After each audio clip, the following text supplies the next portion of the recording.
What's up? So quick question for black people out there in the United States of America, in the West. If slavery was not the choice, slavery today is not the choice in the United States of America and the West, then somebody trying to immigrate to the United States of America like me from Africa, would I be choosing slavery?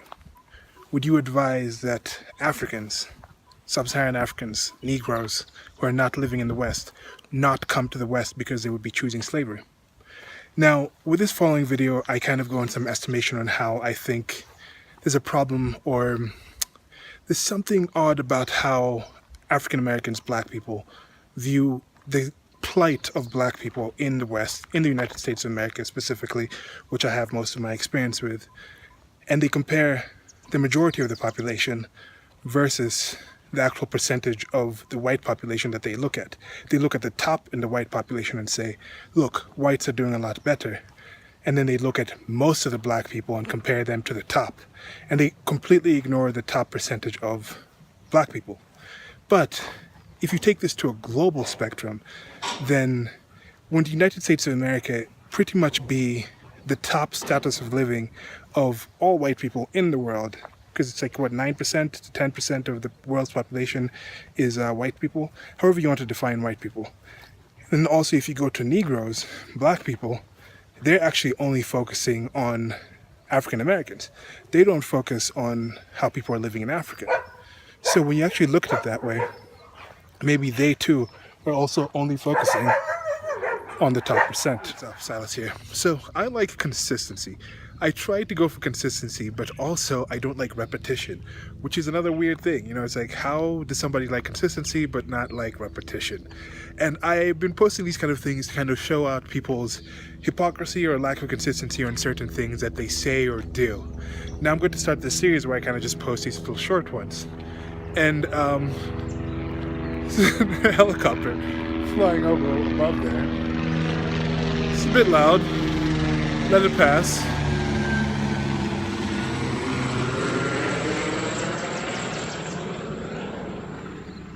So helicopters passed.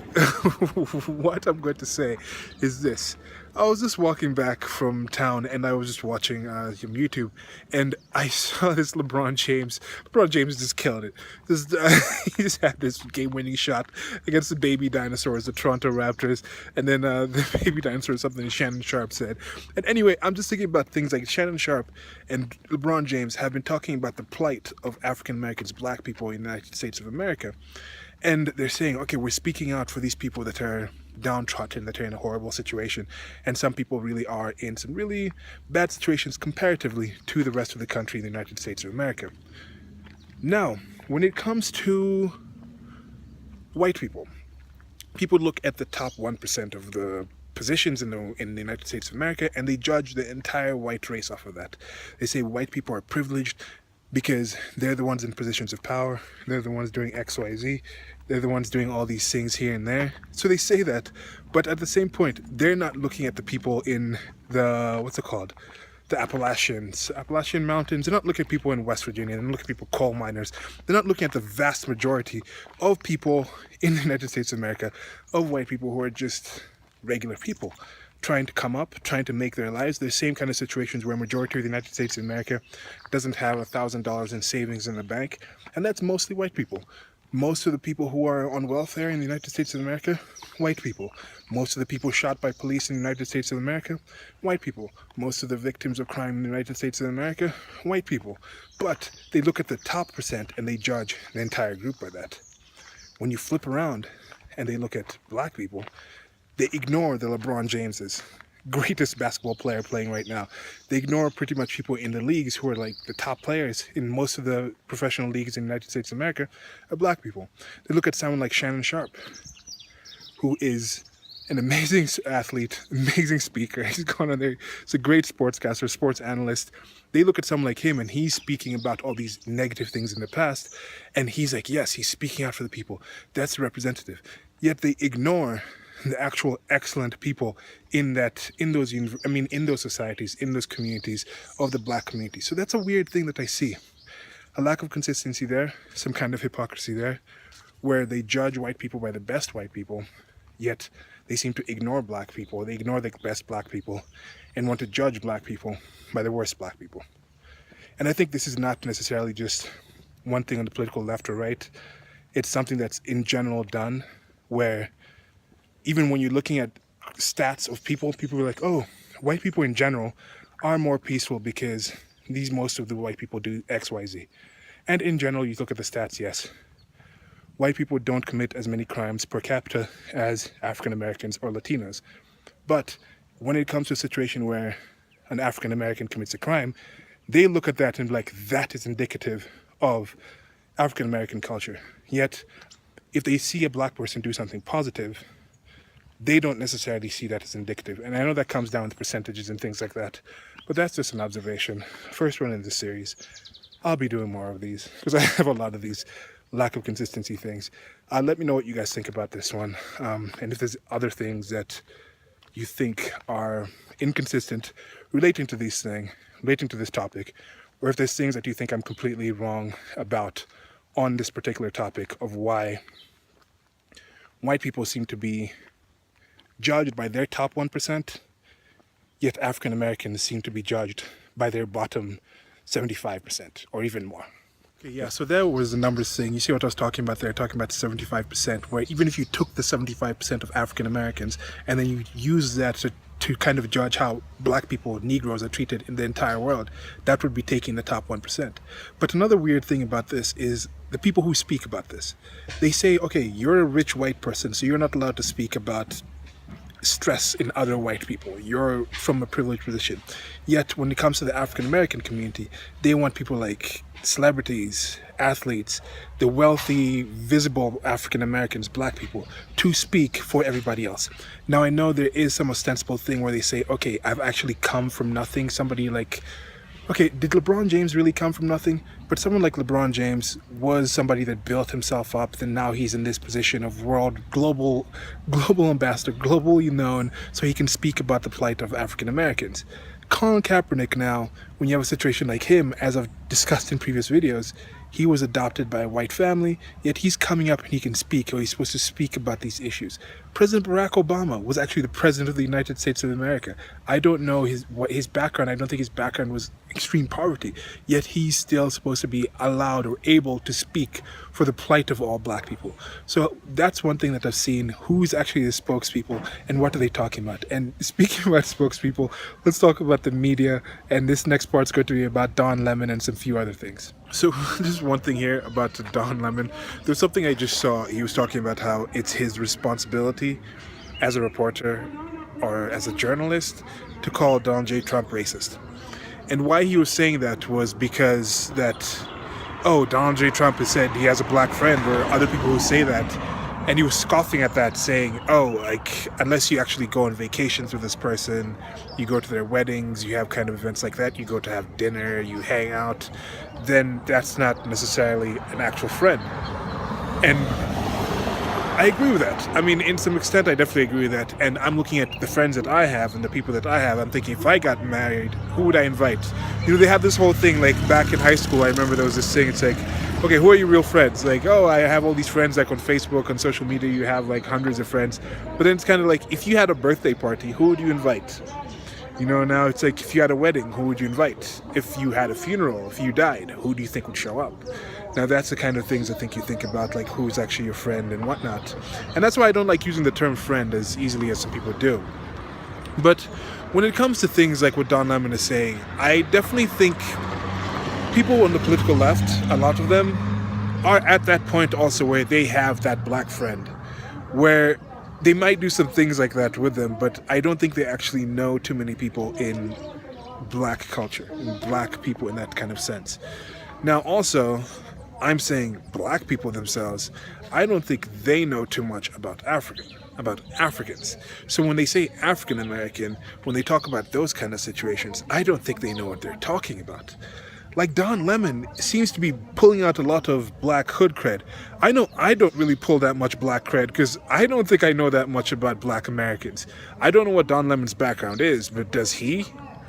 I think he's mixed race. I don't know if he is. Not that that matters, because someone like Eminem, He knows a lot about black culture. He grew up on the 8 Mile. So someone like Eminem, I consider him technically to be more black culture, at least culturally wise, than I could probably ever be. Unless Eminem, not even if he actually left, because he's probably left the 8 Mile. And even if I moved to the hood and lived there my whole life, the rest of my life, the first 30 plus years of my life have already constructed who I am so much to a point where there's things Eminem knows about those places that I'll probably never be able to actually get and understand. But when it comes to that whole slavery type situation, you've seen kind of places like this, where right back there's a church going on, things like that. Really just, I don't know if they'd call it a slum. It's Kangemi area, where there's some homes which are just really just very low in the kind of, there's actual corrugated metal homes and things like that in that area. And then right next to it, you have this place, TNC. It says TNC Living in Style. It's a new office park that was built here. And you probably have, to actually get an office here, to rent an office here, it's probably cheaper than it is in the United States of America on average and like around the city. But one office there, just renting the office there for you to come in and just have your work and then leave it empty for the rest of the day. Like this is Sunday right now, it's going to be empty. To have a situation like that probably costs more than like that entire block in Kanyemi there. There's a place there that's having a church above a place below. There's like bathrooms, rented bathrooms and things like that. They're these just kind of ramshackle type shacks places where if somebody in the United States of America was told you're going to live and work in a situation like that, they would think that's ridiculous. And what you often see about Africa is stuff like that. That's why you have people like that one Florida Democrat pastor person talking about how if if slavery didn't happen, then black people would be in Africa worshiping trees. Well, no, there's people over there in a church, in makeshift churches, worshiping, and people still worship things like that. Yeah, there might be people who worship trees, but I think there's a lot more like tree hugger type, hippie type people in the United States of America with the woo and stuff like that, that worship nature and trees like that, than here you'll find here in Kenya actually doing that. But you see stuff like that, you don't often see stuff like this. I've seen stuff like this and like that comparatively by traveling around and seeing like, okay, one country's like that, like back there, and another country's like this, like here. Thinking that way. But then I've seen places that are like back there in the United States of America, and yet the perception of the United States of America is just this quality living. So it's this living in style, the type of ideas that you have, the type of exposure that you have. I think some people need to question that when it comes to that point. You know, people will go out and say, like, Don Lemon also had a kind of thing where he went out on this kind of compilation thing, where he said he went on some tour where they went to some place that's still doing reenactments or just has kept, like, the old slave conditions on plantations. And he was like, once I saw that, from then on, it was my responsibility. I have to come out and talk about the plight of African Americans, that we are treated that way. He couldn't get out of that. And for me, the reason I can't really get out of that, part of the reason is, I mean, besides the actual just facts and reasoning and time, and it didn't happen to me personally, it happened to ancestors. I mean, my ancestors being Eastern African, as I've said before, they were probably taken. Some of them might have been taken, not my direct ancestors, because if they were taken, they'd be dead and they wouldn't have reproduced to have me. But relatives of my ancestors may have been taken across the trans-Saharan slave trade. But anyway, these shacks here that people live in, choose to live in, happy in, make money, they're living in situations where Don Lemon would probably consider this to be below slavery standards. That these people are perfectly happy living in that place. They're not sitting here rioting and protesting about how racist this country is because they're in those shacks there, and then there's other people working in an office like this. So that's the kind of life that I'm living. That's the kind of life I want to kind of show you guys and let you guys see that there's other things out there. And that's the kind of thing that I think even you guys can go find these things out. Where are these two different things in your own society, in your own life, that you can kind of see these comparisons and be like, hey, wow, maybe it's not as bad as I think. Why do some people live in a place like this, or work in a place like this? Why do some people work in a place like there? Now with these people, a lot of these people will come from the countryside, the village areas, and they'll decide, I'm actually going to come and live here in Nairobi in this status, even though they might have a bigger compound at home in the countryside. Yet they come here because they can make money, they just like Nairobi, they have certain ideas of things they want to improve their life as. And that's a similar thing you see people in New York City being like, oh, we have to live same quality of life as the richest people in New York City, or we need a better quality of life, we need a higher minimum wage, we need to have a thing like this. But I think, why don't you just move to like somewhere in West Virginia? Some of those jobs you're doing in New York City can be done in other places. But people decide, I want to live in a certain place. But when you want to live in that certain place, it's also up to you to provide a way for you to actually survive in that place. One last thing is also, this thing, I see like homeless people around. One thing I've always wondered is like, homeless people, why would they stay in a certain place that's more expensive? Like, this is another thing I thought of. Somebody else thought of this also as well. Like with homeless people, why don't you just walk down south? Walk down to like a warmer area? Because you have certain places where people will live in a place, they're homeless, they're on the streets in the winter, there's shelters, you have people dying, and you just wonder like, why aren't they just walking down to Florida? But you see, at that kind of point, people still understand. I mean, there's still something that makes me think, like, even somebody who doesn't have a home, who doesn't have really an attachment to the location, will still not be able to just leave that place. Yet you have people who have the ability to choose and leave and go other places, will still stay in that place and complain about things and ask other people to do things to improve their situation, instead of taking as many things that they can do to improve their situation on their own. So that's a question I constantly ask myself. What am I doing to improve my situation? Have I done enough? Can I complain about this thing because is it somebody else's fault? Is it mine? Is it theirs? Where is your choice in that matter?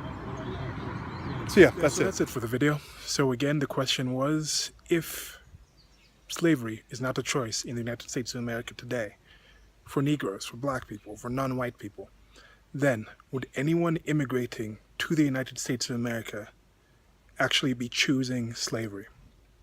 Now, even just talking about the times with slavery itself, just thinking about again that reenactment that Don Lemon went to see how the slaves were living in where it was like huts, it was just like a plantation and things like that. I have gone back to the village, to the countryside where my parents grew up, and they literally grew up in mud huts, like mud buildings. Now, my cousins and things like that, the way it works, you go and it's like a homestead, and then you get land, and then the kids of the people who were born there build their own places there. My cousins have already started building places there. There's electricity coming to those places, but you still have mud huts. You still have the original mud hut. Well, my father had the original mud hut that he lived in. Then he tore it down, then he's building up another house. This is just part of the tradition that happens. But people still live in those mud hut conditions that are as free as anything. But for Don Lemon, simply seeing that kind of mud hut situation was such a shock to him that it put him in a situation where he feels he's responsible to go out and constantly fight the slavery fight the supposed racism of Donald J. Trump. And the point of privilege that he must have to live that way is rather amazing. And I just wonder how it would be if he could actually see how other people in the rest of the world live and understand that he himself is amazingly, if there is such a thing like this unearned privilege that he's accusing other people of, he is one of the privileged. I don't think there's unearned privilege. I think you kind of get that. Some situations, you fall into situations, there's luck and things like that, where you make the best out of what you have.